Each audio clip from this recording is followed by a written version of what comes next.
Vingegaard. Pogačar peut pas y aller. Christophe Laporte. Wout van Aert qui part maintenant avec Jonas Vingegaard. Attaque de Marlou.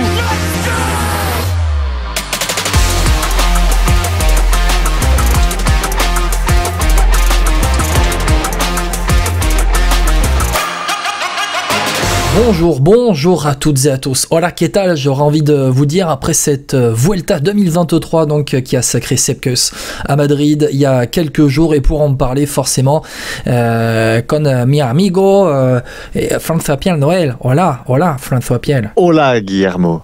Hola à toutes et à tous.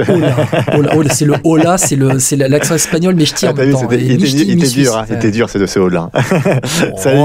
Salut à toutes et à tous. Ouais, belle Vuelta avec heureusement qu'il y avait Evenepoel, j'ai envie de dire. Ouais. Donc, ça a été un petit peu notre petit bonbon qui nous a fait plaisir, tu vois, Remco Evenepoel pendant ces 3 semaines. On va en parler. On va parler du sacre forcément de Sepp Kuss. Ça y est, il l'a fait. 3e grand tour de la saison remporté par un 3e coureur différent de la Jumbo-Visma. On parlera un petit peu de la Jumbo-Visma parce que franchement ce Tour d'Espagne, ça nous laisse quelques interrogations sur la suite de l'histoire de la Jumbo-Visma. On en parlera de Remco Evenepoel aussi, forcément des Français, du maillot vert Caden Groves qui a quand même été assez étincelant, qui a dominé le sprint sur cette Vuelta, et puis on parlera aussi des autres résultats et puis des championnats d'Europe qui vont arriver dans quelques jours. Mais forcément FP, on est là pour débriefer cette Vuelta. Je te pose la première question de manière générale. T'en as pensé quoi, toi, de ce Tour d'Espagne ? Un Tour d'Espagne assez moyen. J'ai pas été surpris par grand-chose, juste par Remco Evenepoel et sa capacité à rebondir, à remporter des étapes après avoir touché le fond. Déçu aussi parce que je pense que c'est pas le plus fort qui gagne sur cette Vuelta, et ça me déçoit toujours cette chose-là quand sur un grand tour, c'est pas le plus fort qui gagne. Sepp Kuss, oui, peut-être qu'il le mérite parce qu'il a rendu beaucoup de services à Vingegaard et à Roglic. Ça me fait penser un peu à Game avec Christophe Laporte et Wout van Aert. Alors oui, on était hyper contents pour plein de raisons. Là, c'est un peu le même sentiment quand même. C'est que, Sepp Kuss, je veux dire, on voit sur la dernière semaine, sur la fin de la dernière semaine, la Jumbo-Visma avait son plan. Il faut que Sepp Kuss remporte le maillot rouge. Vous l'attaquez pas, tout se passe bien, et comme ça on a notre belle photo avec Roglic en rose, Vingegaard en jaune et Sepp Kuss en rouge. J'ai l'impression qu'on était un peu plus là-dessus que sur le mérite sportif, et c'est ça qui m'a un peu dérangé. Voilà, je sais pas ce que tu en as pensé toi de cette Vuelta. Avant de rentrer dans le côté Jumbo-Visma qui laisse gagner Sepp Kuss, et je pense que quand même Sepp Kuss est allé chercher sa Vuelta à la pédale. Ça a été un gros bordel cette Vuelta, du début à la fin. Au début ça a été le bordel dans l'organisation, à la fin ça a été le bordel avec la dernière étape à Madrid où c'est parti sur le circuit final. C'était assez beau à voir. J'ai pas été plus enchanté que ça par ce Tour d'Espagne. Peut-être à cause de la Jumbo-Visma, j'ai envie de te dire. Peut-être à cause d'eux, c'est peut-être pour ça que ça m'a pas plus emballé que ça. Dis-moi. Après, est-ce qu'on n'entendait pas trop de cette Vuelta ? Parce qu'au final, rappelle-toi, quand on fait justement l'avant-Vuelta, on voit la start list, on voit les coureurs, on se dit waouh, ça va être un spectacle incroyable, les outsiders, il y en a plein, à quel niveau va être Vingegaard ? Et au final, à part les Jumbo et peut-être aller Ayuso et Landa Mas, avec De Broek pour la surprise, on n'a pas eu de grosses sensations. Et là, ce que je te cite, en plus, ils ont été juste à leur niveau, mais pas au-dessus de leur niveau pour aller titiller la Jumbo, tu vois. Donc, est-ce que c'est pas ça qui nous déçoit plus qu'autre chose, tu vois ? Après, ce qui déçoit, je pense que c'est qu'on n'ait pas eu le duel avec Evenepoel jusqu'à la fin. Je pense qu'on aurait eu le duel avec Evenepoel jusqu'à la fin de la Vuelta, au moins jusqu'en début de 3e semaine, comme on a eu le duel Pogačar-Vingegaard sur le Tour de France, ou le duel Roglic-Thomas sur le Giro. Je pense qu'en fait on se sera enthousiasmé pour cette Vuelta beaucoup plus. Là Evenepoel, il a craqué dans l'étape du Tourmalet, derrière il s'est dit bon, vous inquiétez pas, je vais pas jouer le général, il laisse décrocher 30 minutes, et puis après il repart à l'attaque pour gagner. C'est peut-être à cause de ça qu'on n'est pas plus enchanté. Après c'est toujours le problème des troisièmes grands tours. En fait, c'est là où on voit que quand une équipe ultra domine, en fait, c'est moins intéressant. En fait, c'est ça aussi que ça nous apprend cette Vuelta, c'est que si la Jumbo-Visma continue, mais ça j'aurai ma théorie tout à l'heure sur la Jumbo, mais si Jumbo-Visma, on va dire, continue à surperformer, en tout cas, et puis à surtout écraser la concurrence, ça va être beaucoup moins intéressant à suivre les grands tours. On sait heureusement qu'il y a Pogačar aussi chez UAE, donc on a confiance en face avec la concurrence, mais malgré tout, on voit que si, imaginons, tu vois, Vingegaard avait été seul sur le Tour de France, on aurait peut-être eu un tour du même style, avec une équipe qui écrase tout, en tout cas pour le classement général, et on voit que ça ennuie, en fait, tout simplement. Bon, puisqu'on est parti sur le terrain de Jumbo-Visma, on parlera du sacre de Sepp Kuss juste après, mais on va continuer sur cette Jumbo-Visma FP qui fait 1-2-3 avec Kuss, Vingegaard et Roglic, mais c'est vrai qu'ils ont remporté les 3 grands tours cette année. C'est vrai que moi je pense qu'il y a un complexe permanent et un traumatisme du Tour de France 2020 où ils se font renverser par Pogacar parce qu'ils l'ont laissé en jeu pendant tout le Tour de France. Ils ont un peu joué avec la concurrence, ils ont pas tué la concurrence quand il fallait le faire, et je pense que depuis ce Tour de France, Jumbo-Visma veut tuer tout le monde en permanence, veut écraser tout le monde, et je pense que c'est ce but-là.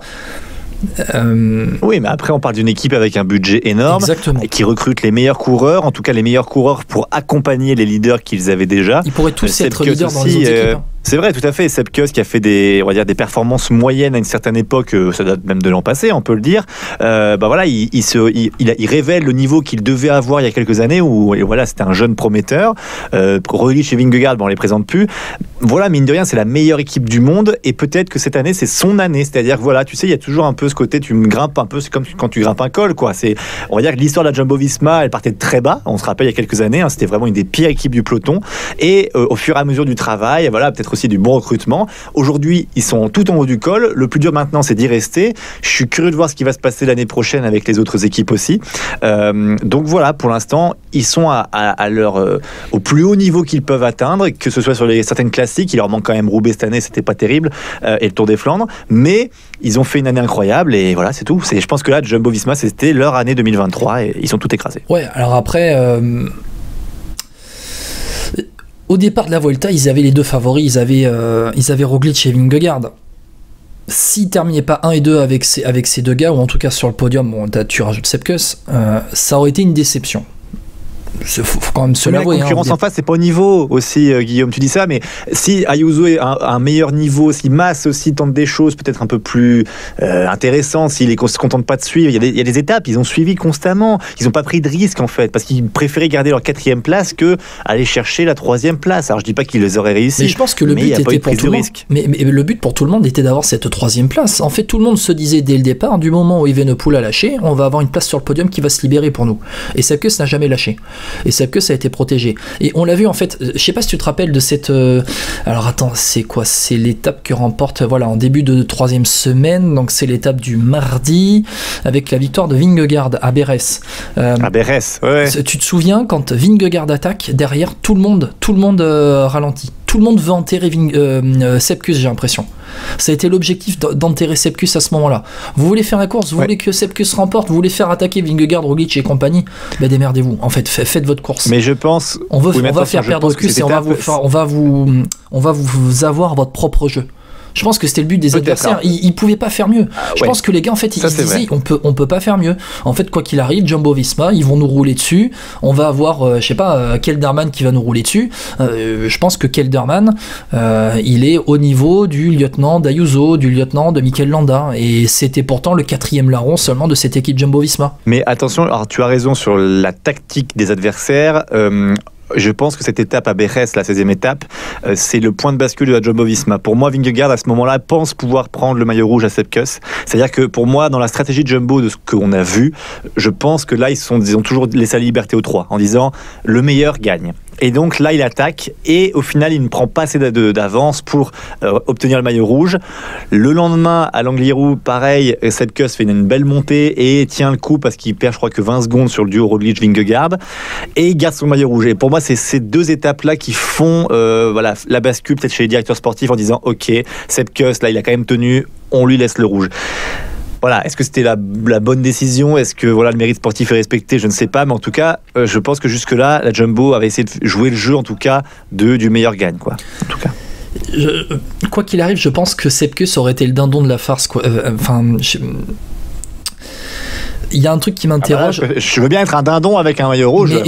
Exactement, et c'est exactement pour ça que je le dis, c'est que c'est un dindon quand même plus avec cette victoire sur cette Vuelta.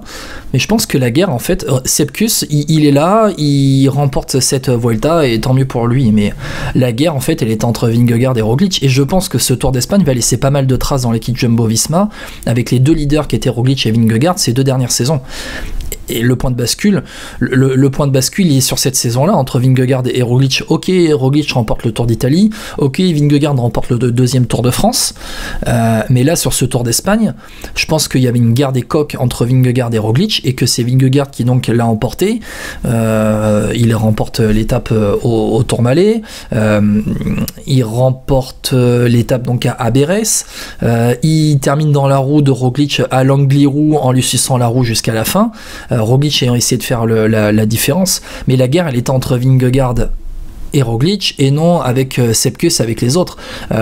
Au bout d'un moment, oui, au soir de l'Angliru, très certainement les directeurs sportifs sont allés voir dans les chambres, réunion avec les 3 en disant bon, maintenant vous arrêtez vos conneries, on protège Sepkus. Il a gagné à la pédale le droit de remporter le Tour d'Espagne en résistant à chaque fois. Eh bien, on a vu dans le Tourmalet, en résistant dans le Tourmalet, en résistant dans l'Angliru, en résistant à Bérès, lors des 3 étapes où ça s'est vraiment joué entre favoris. Bon, voilà, il a gagné le droit de gagner le Tour d'Espagne. Maintenant, Vingegaard, Roglic, vous arrêtez vos conneries et on va aller tous les 3 sur le podium à Madrid. Mais je pense que ce Tour d'Espagne va vraiment laisser des traces dans cette équipe Jumbo. Et il y a les rumeurs, je pense que c'est pas par hasard, les rumeurs de Roglic à la Lidl Trek pour l'année prochaine, avant la fin de son contrat, partir avant la fin de son contrat, je pense que c'est pas un hasard. Attends, j'ai un appel, Guillaume. Ah oui, je crois que c'est la Lidl Trek qui veut me recruter, parce que je crois qu'ils recrutent tout le monde, j'ai l'impression. Ils prennent tout le monde. Non, mais tu vois ce que je veux dire, c'est-à-dire qu'il y a quand même cette guerre des chefs, cette guerre des coqs entre les deux, et je parle pas de Brent Coquin, forcément, mais c'est un bordel sans nom, cette Vuelta à la Jumbo. Il a déjà remporté un Giro. Je pense pas que Roglic, je l'ai pas vu aussi agressé que sur d'autres courses, tu vois. Je pense pas que ça l'ait autant gêné. Oui, je suis d'accord avec toi, la concurrence était surtout avec Vingegaard. Après, le compromis de dire on laisse gagner Kuss, je pense que ça lui convenait aussi. Tu vois, je l'ai pas vu non plus dans le comportement vraiment contester ça, tu vois. Il n'a pas montré... FP, en début de saison, quand les gars ils font leur programme, on parle bien, il y a pratiquement 1 an, en tout cas on va dire il y a 9 mois, ils ont fait leur programme pour la saison 2023. Roglic, tu vas faire le Giro et puis tu doubleras avec la Vuelta, parce que du coup ça te laissera le temps de te préparer. Vingegaard, tu vas te préparer pour le Tour de France. Sepkus n'a jamais été dans la discussion pour aller gagner la Vuelta. C'était Roglic qui devait gagner cette Vuelta. Oui, mais là, c'est les circonstances de course qui font que tu fais gagner Sepkus, ça je suis d'accord, mais Sepkus, de toute façon... C'est toujours Vingegaard qui a attaqué pourtant.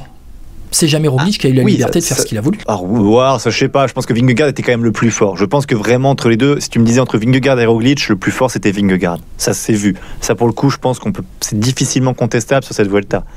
Oui, mais ça veut dire que s'il y avait des consignes d'équipe, elles n'ont pas été respectées. Que si Roglic était vraiment le leader, Vingegaard aurait dû rouler pour Roglic. Mais du moment où tu mets Vingegaard au départ du Tour d'Espagne, c'est impossible. Voilà. Exactement. Donc c'est la Jumbo-Visma qui se sème la zizanie elle-même. J'ai envie de te dire, il se fout le fait même. L'erreur sur Sepkus, elle vient pas non plus de la Jumbo-Visma, elle vient plutôt des adversaires. Quand il laisse plus de 3 minutes 30 à Sepkus lors de la 6e étape à l'Observatoire, là, à Javalambré, là, l'erreur est là en fait, parce que tu laisses jamais 3,30 à un outsider, parce que Sepkus, tu me dis ce que tu veux, équipier, peu importe, 3,30 à Sepkus, tu prends jamais le risque sur une Vuelta. Sur un Tour de France, oui, parce que les profils d'étape sont différents. Là, le Giro et encore, mais non, jamais à Sepkus. Je trouve que, surtout qu'il est dans la meilleure équipe du monde en plus. Ouais, mais après que tu crois qu'il va rouler pour Vingegaard et Roglic, tu sais très bien que si tu lui laisses trop d'avance et qu'il se prend au jeu, parce que tu as bien vu qu'il tenait bien la route à ce moment-là, jamais tu lui laisses autant de temps. Enfin, moi, je trouve que c'est là l'erreur de base des autres, et notamment de Remco Evenepoel, parce que Remco Evenepoel, alors j'ai bien compris de laisser le maillot rouge de leader tranquille à la Jumbo-Visma pour qu'ils aient le poids de la course, mais ça les dérange pas. Ils ont l'équipe pour. Donc voilà, pour moi, c'était pas la bonne personne. Fallait laisser un coureur à style Lenny Martinez, Bardet, même un Mikel Landa à la limite, où tu sais que tu peux peut-être aller le chercher. Et encore 3,30, ça fait beaucoup pour Landa. Alors, je vais te répondre sur 2 points. Je voulais te répondre sur un point, mais il y a un deuxième point que tu as abordé dans ta réponse et je vais y revenir dessus. Le premier point, c'est que Sepp Kuss n'a jamais été leader de la Jumbo-Visma sur quelle que soit la course qu'il ait faite, pratiquement Sepp Kuss. En tout cas, il a peut-être été leader sur une ou deux fois, je sais pas, un Tour de Californie quand il y en avait encore un. Voilà. Sepp Kuss n'a jamais été leader, disputé son 3e grand tour et n'a jamais fait mieux qu'une 11e ou 12e place sur un grand tour, et encore je crois que c'était cette année. Donc il y avait toutes les raisons de croire que Sepp Kuss, ok, il était dans l'échappée lors de la prise de pouvoir de Lenny Martinez à l'observatoire de Javalambré, là où Sepp Kuss l'emporte, mais au-delà de ça, bon, Sepp Kuss l'emporte, etc. Voilà, il lève les bras, il gagne 3 minutes et tout, mais jamais tu es en position de dire le jour où Sepp Kuss remporte sa victoire d'étape et où Lenny Martinez prend le rouge, c'est là où Sepp Kuss va remporter sa Vuelta en fait. Jamais tu peux te dire ça après 6 jours de course. Et le deuxième point, c'est que tu me parles de Remco Evenepoel sur cette étape de Javalambré justement. Mais Remco Evenepoel, il lâche le maillot rouge, il est lâché au train dans cette montée. Donc c'est à dire que si tu avais un grand Remco Evenepoel dans cette montée, je te parle d'un grand Remco Evenepoel avec des bonnes jambes, avec Remco Evenepoel capable d'attaquer, d'imposer un gros train, il n'y aurait jamais eu autant d'avance pour Sepp Kuss et ça aurait peut-être changé la face de la course pour les 2 semaines suivantes. Donc il y a plusieurs facteurs qui interviennent à ce moment-là. C'est pour ça que j'ai ce deuxième point que tu abordes avec Remco Evenepoel notamment à Javalambré et qui me paraît important, c'est que si tu avais un grand Remco Evenepoel, eh ben tu aurais peut-être eu plus de batailles et un Sepp Kuss qui n'était pas forcément en mesure et n'était pas forcément capable d'aller remporter ce Tour d'Espagne. Ça se serait vu après 1 semaine de course seulement. Donc il y a ça. Et encore une fois, je rappelle, 3e grand tour pour Sepp Kuss. Quel gars a fait 3 grands tours dans la même saison, a fait top 15 sur ces 3 grands tours, a été le coéquipier au minimum du grand vainqueur de ces 3 grands tours et a remporté justement le 3e grand tour disputé dans sa saison, dans la même saison. Personne ne l'a fait. Je pense que personne n'était monté sur le podium ou même n'était rentré dans le top 5 d'un grand tour en faisant les 3 grands tours en une saison. Et Sepp Kuss, il est rentré dans le top 5 sur le podium et il a en plus remporté cette Vuelta. Jamais ça a été fait. Donc je pense que personne dans le peloton ne pensait Sepp Kuss capable d'effectuer ce qu'il a fait au bout de ces 3 semaines.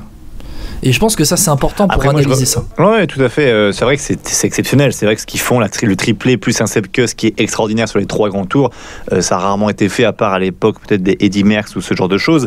Mais revenons sur Remco Evenepoel. Moi je trouve ça intéressant parce que Remco Evenepoel, quand tu dis il était moins bien, mais je suis d'accord et pas d'accord. Je suis d'accord sur quelques étapes. Sur les étapes qui comptent, il a lâché en fait. Mais il n'avait pas l'équipe pour l'aider. Ça, il faut quand même le prendre en compte parce que mine de rien, la Quick Step, c'est à chaque fois indigne ce qu'elle envoie sur ce grand tour pour accompagner un leader. Je veux pas dire, mais même des équipes françaises qui sont mieux armées que ça, quoi. C'est dire. Oui. Donc, c'est pas possible quand tu as le budget de la Quick Step d'envoyer ce type de coureur avec Remco Evenepoel. Surtout que la Vuelta, pas eu de chance, il y a eu des abandons au début. Ouais. Surtout, je te coupe et je te redonne la parole derrière. Surtout que la Vuelta était le grand objectif de Remco Evenepoel, c'est-à-dire que on avait le temps de former une équipe autour d'Evenepoel, d'avoir un vrai groupe costaud pour affronter derrière la Jumbo-Visma. Et la Jumbo-Visma, eux, ils se sont armés pour affronter Remco Evenepoel. Il y avait de ça aussi. Je te redonne la parole. Vas-y. Voilà. Mais je disais, il s'est planté, il s'est foiré sur les étapes qui comptent malheureusement, notamment le Tourmalet. C'était la transition terrible. Mais quand tu vois ce qu'il fait derrière, les jambes, il les avait. Enfin, quand tu vois ce qu'il réalise en termes d'étapes, alors oui, il avait une certaine liberté parce qu'il a lâché un peu plus de temps. Mais il nous donnait l'impression quand même de voler un petit peu là sur la route. Donc c'était impressionnant. Et Remco Evenepoel, tant qu'il n'a pas l'équipe et je pense le parcours adapté, je pense que la Vuelta en termes de montagne c'était trop difficile pour lui. Sur un Tour de France, sur un parcours où il y a beaucoup, alors soit de chrono, soit d'étapes piégeuses, un peu vallonnées, typiquement quand on débute, tu vois, en Belgique ou quoi, avec quelques étapes de montagne difficiles mais pas trop, il peut être un candidat sérieux pour le Tour de France. Sans ça, je pense que ça sera très, très compliqué. Donc Remco Evenepoel a atteint ses limites. En montagne, j'ai l'impression. En montagne, après peut-être qu'il va progresser. Il est très jeune, on oublie souvent, mais est-ce qu'il progressera à un niveau comme Vingegaard ou Pogačar? Je l'ignore. Ce qui est sûr, c'est que l'année prochaine, l'arrivée de Landa, quand tu vois le Tour d'Espagne de Mikel Landa, ça va le soulager déjà. Déjà, il pourra accompagner beaucoup plus loin, l'aider pour plein de choses, jouer le travail d'équipe, parce que aussi, la Jumbo, comment elle use ses adversaires. T'envoies Roglic, t'envoies Vingegaard ou t'envoies Kuss, t'étais forcément, il fallait aller chercher un des trois. Donc c'était compliqué pour les adversaires. Là, ce serait pareil l'année prochaine. T'enverrais Mikel Landa, tu sais que c'est un peu un potentiel podium que pour n'importe quel tour qui fera Remco Evenepoel. Ouais, mais là, on parle des jambes de Remco Evenepoel. On parle des jambes de Remco Evenepoel qui ont craqué en fait.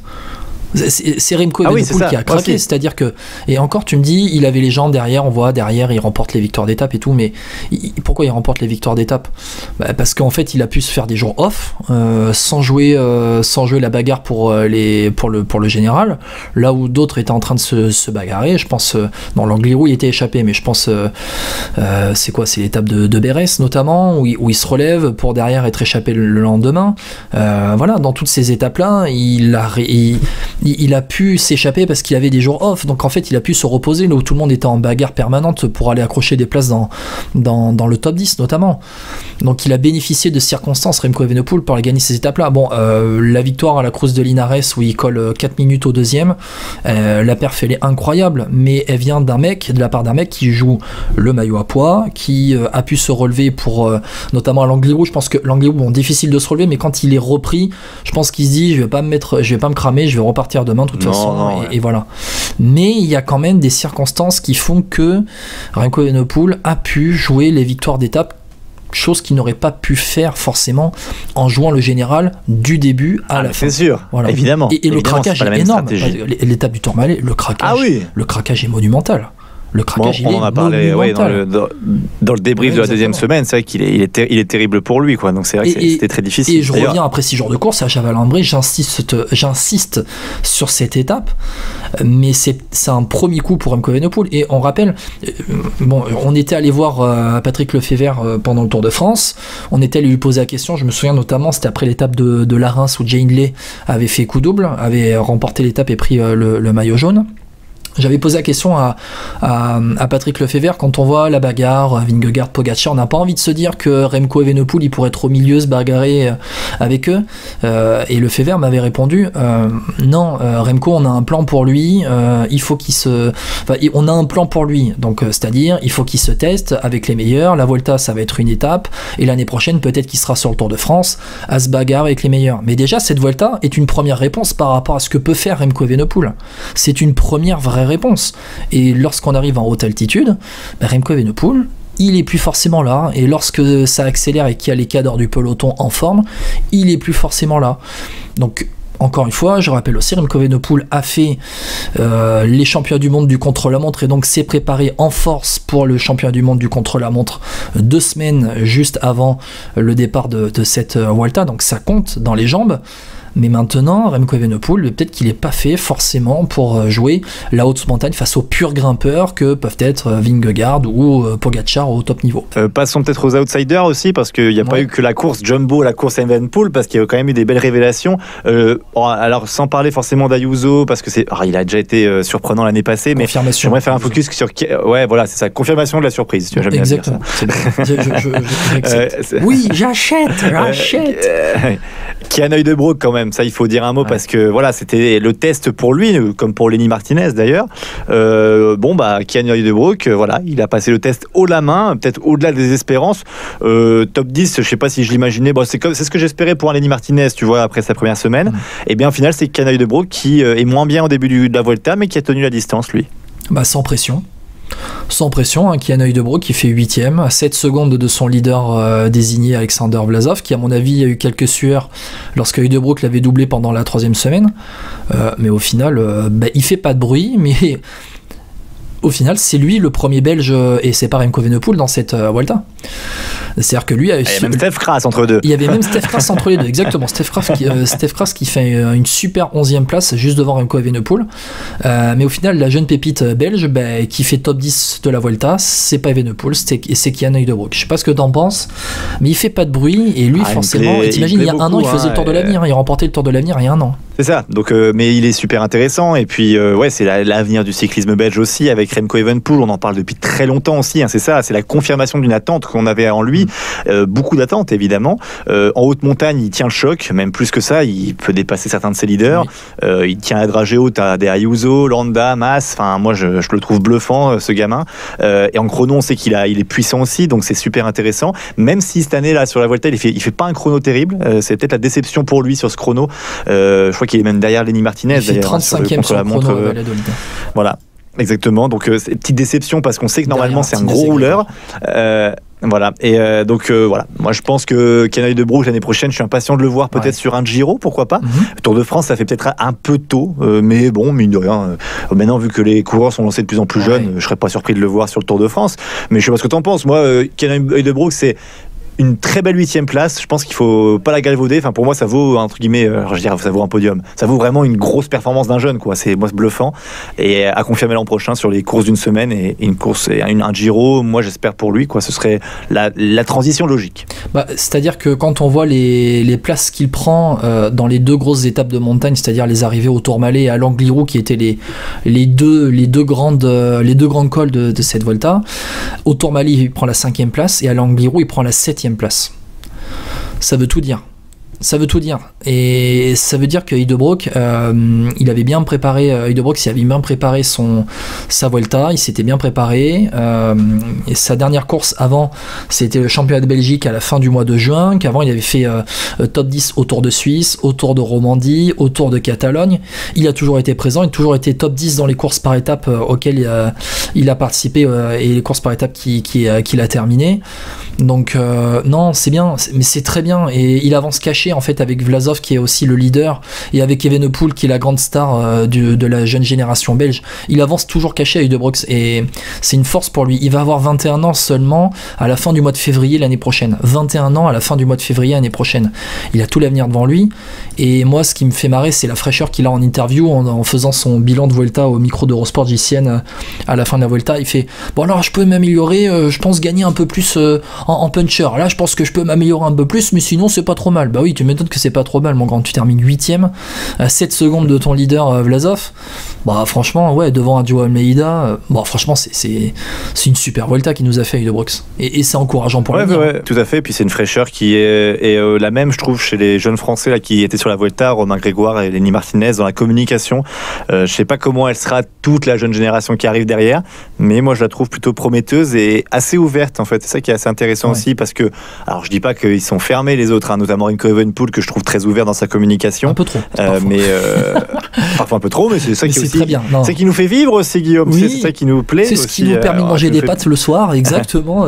Exactement, ça nous fait discuter, c'est bien. Et puis, mais tu vois, là où beaucoup étaient polissés, tu te rappelles toi l'époque Froome, Wiggins, tout ça, c'était délicat.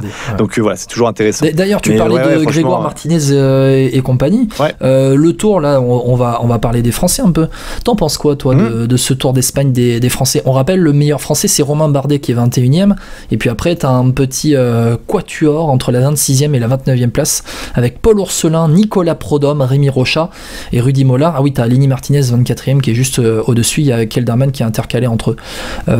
T'en penses quoi, toi, de la Vuelta des Français? Je veux qu'on se concentre, aller un peu plus sur la Groupama FDJ avec Martinez, Mollard, et puis il y a eu Grégoire qui a terminé, Grégoire 42e au final. T'en penses quoi, toi? Elle est frustrante, mais aussi positive. C'est-à-dire qu'en fait, il y a le maillot rouge qui était incroyable, qui a été bien conservé, et c'est un super apprentissage pour Lenny Martinez. Donc lui, sa Vuelta, on l'avait déjà dit à la fin de la première semaine, elle est réussie. Pour moi, enfin pour toi aussi, je pense, c'est que tu peux pas faire mieux. Alors oui, tu pouvais avoir cette victoire d'étape justement à l'Observatoire là face à Sepp Kuss, mais Sepp Kuss, voilà, il a remporté la Vuelta. Tu perds contre le vainqueur de la Vuelta au final, donc tu peux rien te reprocher. Bien sûr. Mais après, voilà, il a appris à gérer son grand tour. Là, le point négatif, c'est qu'il a pas tenu les 3 semaines. Apparemment, il souffrait aussi de maladie. Donc à la fin de la 2e semaine, donc voilà, c'était délicat pour lui. On peut l'entendre aussi quand tu es malade. C'est l'apprentissage. La frustration vient plus pour Romain Grégoire qui, alors j'ai plus le nom de l'étape, tu vas me retrouver ça avec tes talents. Je vais te le retrouver, Guillaume, où il perd face à Herrada de la Cofidis. Et puis Romain Grégoire, voilà, il était aussi en apprentissage. C'est dommage parce qu'il était sur une très belle forme. Voilà, merci beaucoup Guillaume. C'est frustrant pour lui, mais pareil, en fait, pour eux c'est globalement positif parce qu'ils ont appris sur 3 semaines et la cerise sur le gâteau aurait été cette victoire d'étape de Romain Grégoire. Ouais, je suis d'accord avec toi. Et Romain Grégoire, il arrivait plein badin avant le Tour d'Espagne. Est-ce qu'il arrivait trop en forme avant le Tour d'Espagne? En tout cas, c'est intéressant ce qu'il nous a fait. Donc ça, c'est bien. Bon, il roulait bien. Je trouve que trop en forme, c'est toujours délicat parce que ça roulait bien. Qu'est-ce que tu veux qu'il fasse de plus face à Herrada qui est le plus malin et en plus c'est chez lui. Non, mais bien sûr, quand je te dis ça, c'est-à-dire que et c'est peut-être aussi sur cette Vuelta, c'est-à-dire que ça roule au taquet et les gars ils l'ont dit. En fait, ce qui change à ce niveau-là, c'est que ça roule au taquet tout le temps, du début à la fin. Et c'est ça. Bon, je suis un petit peu dur en disant qu'il arrivait en forme trop tôt, Romain Grégoire. Mais pour des gamins comme ça, gérer 3 semaines, c'est pas anodin. Un Tour d'Espagne pour s'entraîner, c'est bien. C'est exactement ce à quoi doit servir le Tour d'Espagne aujourd'hui pour cette jeune génération. Et maintenant, lorsqu'ils arriveront sur 3 autres semaines, là ils se sont fait une caisse énorme sur ces 3 semaines et c'est tant mieux pour eux, voilà. Et avec un capitaine de route comme Rudy Mollard pour les entourer, qui était un peu un géo, tu sais, en colo avec les gars.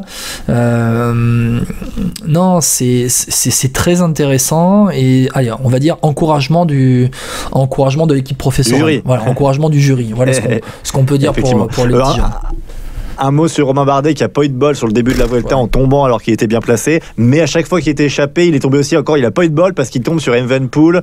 Il est tombé sur qui aussi? Evenepoel. Ouais, Evenepoel. De toute façon, dès que t'étais échappé, tu tombais sur Evenepoel pendant cette Vuelta, ou alors Wout Poels à la fin qui a eu à l'expérience Remco Evenepoel lors de l'étape à Guadarrama ou la veille de l'arrivée de Madrid. Ça nous a appris que Romain Bardet ne jouera plus jamais le général, c'est ce qu'il a dit aussi au micro en disant que c'était fini et qu'il en avait marre des places accessites et qu'il visait maintenant les étapes. Alors on le croit ou pas, moi c'est vrai que je suis d'accord avec lui, c'est bien un coureur qui a mérité ça pour la fin de sa carrière. Toujours, pendant très longtemps bloqué chez AG2R, enfin il peut se libérer et avoir son tempérament offensif quand il veut, où il veut. Franchement profite quoi. Il y a peut-être une explication à aller chercher, c'est-à-dire que jouer le général dans un grand tour ou dans des tours dans une semaine, c'est-à-dire que c'est partir dans une vie monacale, à partir en stage aujourd'hui sur des semaines et des semaines, à être coupé de la famille. Et peut-être que Romain Bardet, il n'a pas envie forcément d'avoir un pic de forme sur un grand tour, à préparer un grand tour 6 mois. On se souvient du Giro où il joue la victoire. Au Giro, c'était quand? C'était l'année dernière, où il abandonne sur problème gastrique après 2 semaines, 10 jours. Et il avait tout misé sur ce Giro, on le sentait en forme. Je crois qu'il avait remporté le Tour des Alpes avant, où il avait performé au Tour des Alpes avant. Enfin bref, il avait tout. Il avait sacrifié une partie de sa carrière, de sa saison pour ça. Et peut-être qu'il a juste envie de maintenant de plus avoir autant de préparation et de se dire allez vas-y, tu sais quoi, je vais peut-être être en forme plus de fois pendant la saison, j'ai envie de tenter des coups, j'ai envie de peut-être plus me préparer pour les Ardennaises, de voir ce qui est possible de faire, d'aller remporter des maillots à poids, etc. Et peut-être qu'il prendra plus de plaisir dans ça plutôt que de tout sacrifier pour faire top 10 dans l'anonymat d'un grand tour. Il y a peut-être ça aussi. C'est vrai. Geoffrey Soupe aussi, évidemment, on en a parlé lors du débrief, première semaine, j'ai un doute sur sa victoire des étapes. C'est première ou deuxième? En tout cas, Geoffrey Soupe, c'est extraordinaire ce qu'il a fait, on l'a dit et on l'a répété, mais pour la Total Energy, ça fait du bien parce que pour les points UCI aussi, eux qui sont un peu à la ramasse au niveau points UCI cette année, ça fait du bien quand même parce que voilà, et puis c'est pour des bons mecs qui, voilà, ça fait plaisir. Ouais, avec Steph Kras qui fait 11e de cette Vuelta, un peu moins de 3 minutes du top 10 où il y a Buitrago qui prend la 10e place. Très intéressant, et Steph Kras, bon, j'en parle énormément, vous le savez, hein, mais je suis de près.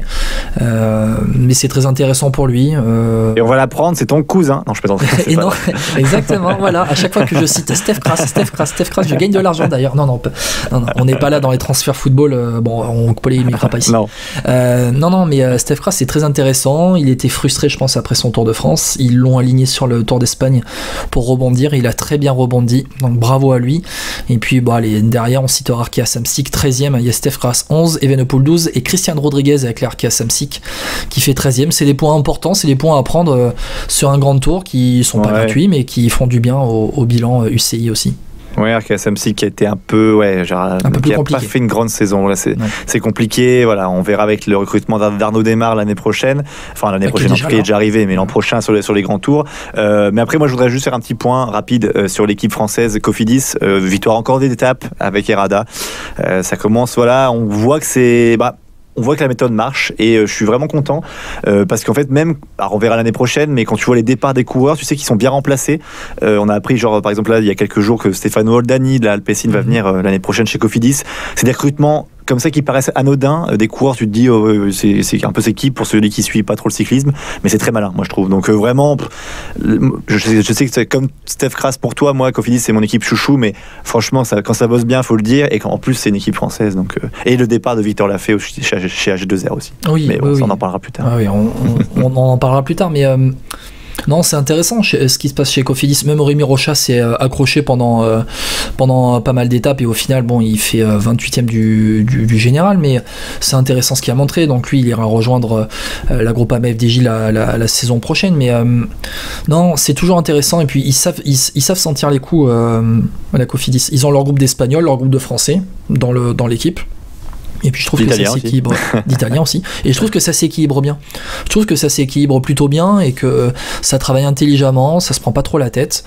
Et voilà, on va pas sucer les roues de la Cofidis, mais voilà, c'est intéressant, et ça travaille bien. Il y a une équipe française où ça travaille bien, il n'y a pas forcément les gros moyens des grosses équipes du peloton, mais ça arrive à jouer des coups de temps en temps. Ouais. Rappel peut-être des classements. Annexe. Avec le meilleur, annexe, voilà, merci, chercher le mot. Maillot vert, très rapidement, Caden Groves qui remporte ce classement par points après la victoire à Madrid. FP au terme d'une dernière étape à Madrid où ça a été un énorme bordel. Ganna, Evenepoel, Groves qui ont été échappés, et finalement Groves qui l'emporte au sprint devant Filippo Ganna. C'est Andreas Kron qui prend la 3e place de ce classement par points. Encore une fois, Alpecin de Koenig, FP. Ils ont les meilleurs sprinteurs du monde, donc c'est délicat d'aller chercher aussi, parce qu'ils sont bien emmenés. Ils ont les meilleurs sprinters, voilà, mais bon, il fallait non plus, ouais. Non, mais je suis d'accord. Bon. Et puis voilà, Caden Groves, ça les mérite bien. Voilà, exactement. Maillot à poids remporté par Remco Evenepoel largement, 135 points. Le deuxième, c'est Jonas Vingegaard, 51 points. Michael Storer, 3e de ce classement de la montagne. Un peu dans l'anonymat, 35 points. Romain Bardet, 4e du classement de la montagne, dans l'anonymat aussi.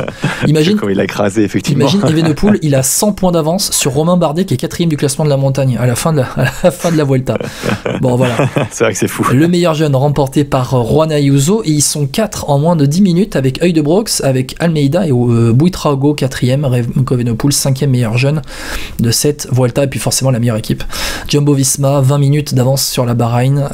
Victorious, c'est 32 minutes d'avance sur la Bora. Oh, le podium sur le classement par équipe en moins d'1 minute, la Bora a moins d'1 minute d'avance sur UAE à la fin de cette Vuelta. Voilà pour les classements et super combatifs. Remco Evenepoel, forcément. Bon, là par contre, je pense que s'il ne le remportait pas, je ne sais pas ce qu'il fallait faire pour avoir le super combatif sur cette Vuelta. Oui, je suis d'accord avec toi. FP, je pense qu'on a dit à peu près tout ce qu'il fallait dire sur cette Vuelta de 2023, qui aurait été quand même riche d'enseignements à pas mal d'étages quand même. Exactement, c'était une Vuelta moyenne, je maintiens ça, mais il y a eu quelques moments, on va dire qu'on a eu nos bonbons, nos plaisirs. Lenny Martinez, Geoffrey Soupe, L'Angliru, Tourmalet, évidemment l'étape au Tourmalet qui était impressionnante. Donc il y a quand même eu des belles choses, il ne faut pas non plus être trop critique, mais voilà, on restera sur une Vuelta moyenne, et on attend maintenant la dernière course de Thibaut Pinot. Exactement, qui va arriver en Italie. C'est avec la transition FP, on va parler un peu des autres résultats qui, avec les courses qui se sont déroulées il y a quelques jours.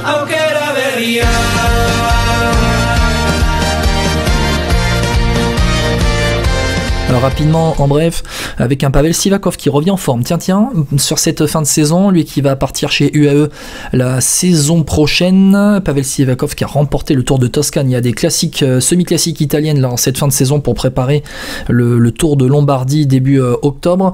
Le mémorial Marco Pantani qui a été remporté par Alexei Lutsenko. La Coppa Sabatini par Marc Hirschi devant Pavel Sivakov, avec à chaque fois un Tadej Pogacar qui était dans le match mais qui revient en forme petit à petit sur cette fin de saison, et le Trofeo Matteotti remporté par Sjord Bax. Il y a eu des semi-classiques, ou sur les semi-classiques italiennes. FP, tu veux réagir ou non, on passe à autre chose? Non, j'ai noté les belles performances de Guillaume Martin aussi.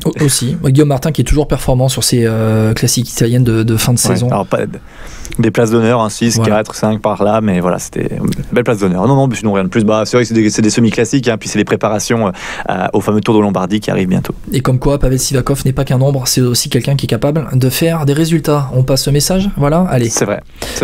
On va passer aux semi-classiques belges, j'en ai quelques-unes. Ça roule aussi avec Van Der Poel qui est revenu après son titre de champion du monde. Grand Prix de Wallonie remporté par Gonzalo Serrano à la Movistar, on en parlera dans quelques jours. Depuis le temps qu'on annonce ce podcast sur les transferts, il va falloir qu'on le fasse parce que la situation de la Movistar, moi, elle m'interpelle énormément. Il y a des rumeurs de fusion entre Movistar et Ineos, non, c'est ça? Oui, ou même, oui, c'est vrai, exactement. C'est ça. Il y avait aussi des renseignements avec le patron de Quick-Step qui partirait chez Jumbo dans quelques années. Enfin, bref, plein d'infos. Bon, on en parlera. Gonzalo Serrano qui s'est donc imposé au Grand Prix de Wallonie devant Dylan Teuns.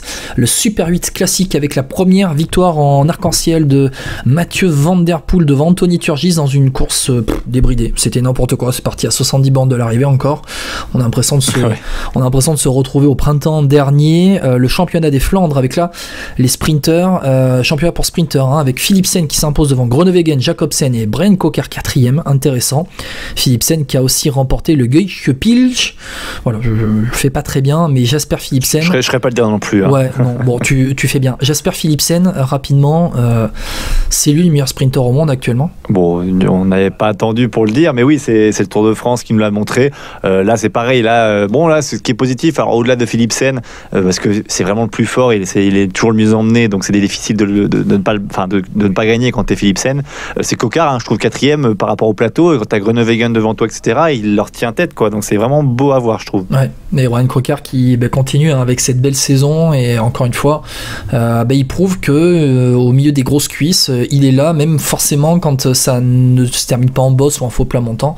Là, quand c'est du tout plat, il peut aussi être puissant et donc être présent. Rapidement, le Tour de Slovaquie remporté par Rémi Cavagna. Là aussi, ça fait plaisir à Rémi Cavagna. Et un petit bonbon. Quick-Step remporte toutes les étapes, je crois, quasiment, il me semble. Moi, je me trompe, mais je crois qu'il y a toutes les étapes remportées par un coureur Quick-Step. Tu me prends un peu de cours sur ce point-là, mais je peux peut-être aller voir. Tour de Slovaquie, tiens, j'ai juste devant moi avec la première étape qui avait été remportée par Rémi Cavagna, la deuxième par Thierry Merlier et la troisième par Andrea Bagioli. Et ben voilà, impeccable, tu as bien vu. Avec donc Rémi Cavagna qui remporte le classement général final. Au niveau Stéphane Kung, deuxième. Stéphane Kung, deuxième, exactement. Voilà. T'as bien suivi le Tour de Slovaquie, hein, peut-être mieux que la Vuelta, non, FP je suis payé par les Slovaques. Ah oui, non, c'est. Oula. On va pas commencer comme ça. J'avoue que j'ai regardé ça parce que Rémi Cavagna, quand il a remporté, j'étais curieux de voir un peu les résultats qu'il faisait après. Et puis, en fait, il avait pris tellement d'avance que c'était compliqué d'aller le chercher. T'as une course qui était pas très loin de chez toi, FP. C'était chez les femmes, Tour de Romandie, forcément.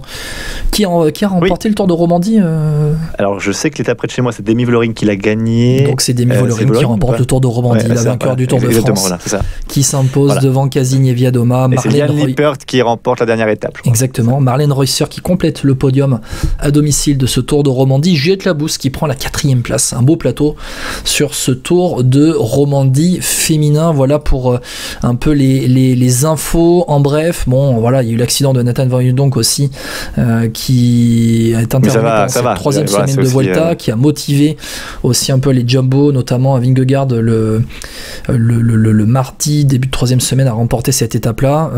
Il n'est pas passé loin de la correctionnelle, hein, Nathan Van Hooydonk. Tant mieux pour lui de le savoir déjà vivant, et voilà, c'est... C'est déjà ça. Mathieu Burgodeau, 2 ans de plus chez Total Energy. On continue chez Total Energy, c'est intéressant. Gros, c'est un beau recrutement, j'allais dire, mais en tout cas une belle conservation d'un beau coureur, parce que c'est ça aussi, quoi. Le problème de Total, c'est qu'il perdait beaucoup de coureurs. Il y a Antoine Nubi qui est parti chez Quick-Step, un jeune prometteur. Ouais. Ça faisait beaucoup. Bernaudot, d'ailleurs, t'es pas très content. Je crois qu'il a un peu fait la morale chez Ouest France.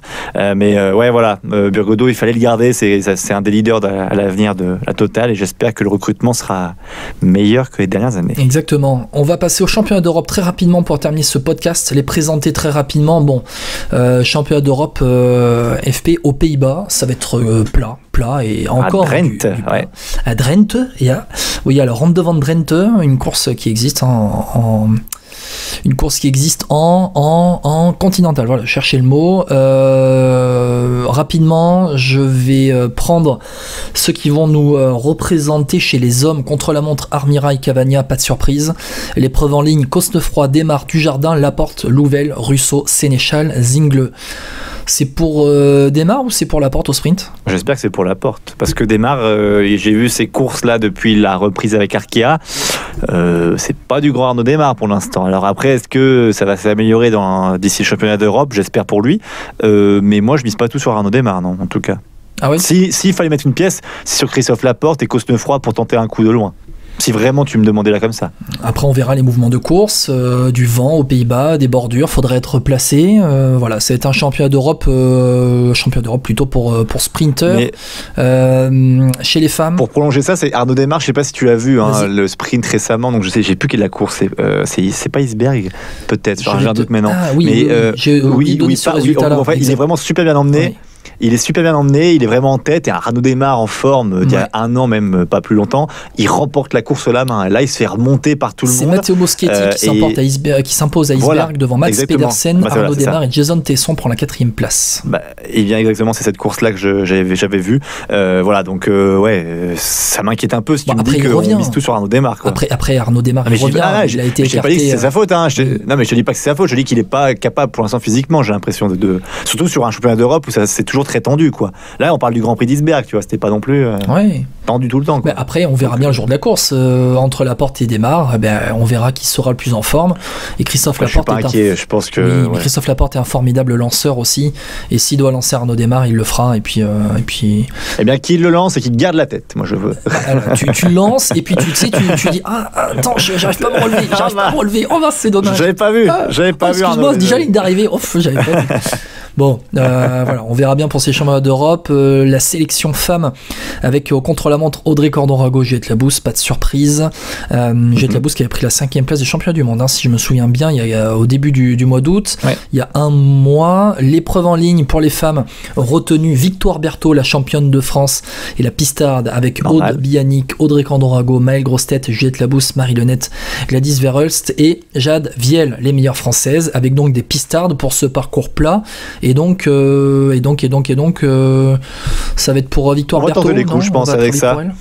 Oui, je pense que ça va tenter les coups. Je suis pas sûr qu'il y ait vraiment un leader, enfin une leadeuse. J'allais chercher le nom en fait, mais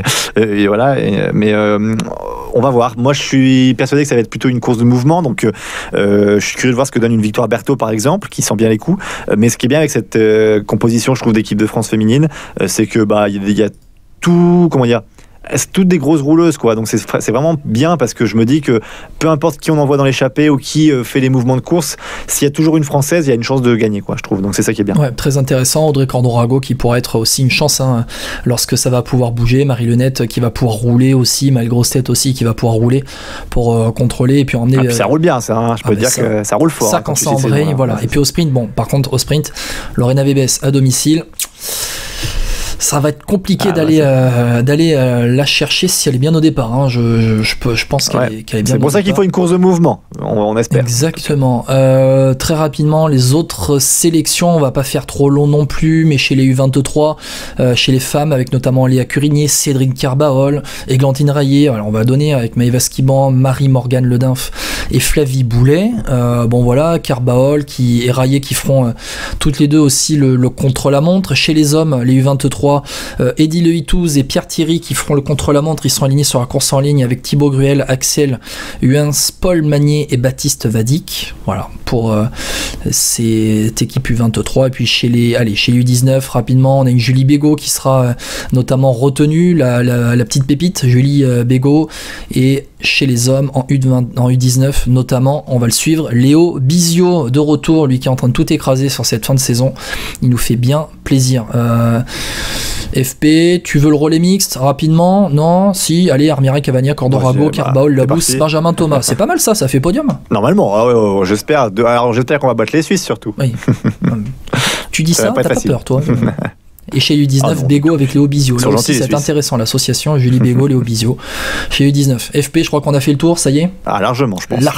Largement. Vous savez tout, là, pour la dizaine de jours qui arrivent de l'actualité cyclisme. On va suivre ça, le championnat d'Europe qui arrive aux Pays-Bas en fin de semaine. Bon, et puis il faut se faire ce podcast transfert. Oui, on va se le préparer, on va se le faire. D'ici la fin du mois de septembre, vous aurez le podcast transfert, en espérant que entre le moment où on va sortir le podcast, on va enregistrer le podcast et au moment où on va le sortir, on va pas une fusion, on va avoir une fusion, une méga fusion qui va arriver, quoi. Ça c'est drôle, serait ça cool. t'imagines, on sort le podcast et puis d'un coup Movistar Ineos qui nous annonce une Movineos, tu vois. Voilà. Movineos, ah c'est pas mal ça comme nom. Movineos. Bon, on va terminer sur ça. Movineos, on verra ça d'ici la fin du mois de septembre. À bientôt dans Vélo Podcast, FP. Allez, ciao à tous et merci en tout cas de nous suivre toujours aussi nombreux sur YouTube. Évidemment, n'hésitez pas à commenter si vous voulez réagir à ce qu'on a dit sur le podcast. On veut bien débattre avec vous aussi sur YouTube. Et n'hésitez pas évidemment à mettre 5 étoiles ou moins si vous avez moins apprécié. Mais mettez 5 étoiles, c'est toujours mieux pour le référencement sur Apple Podcast, Podcast Addict, sur Deezer, sur Spotify, sur YouTube. Partout, on est présent partout. Allez, ciao à tous. Pouce bleu, ça donne la force les frères. Ciao.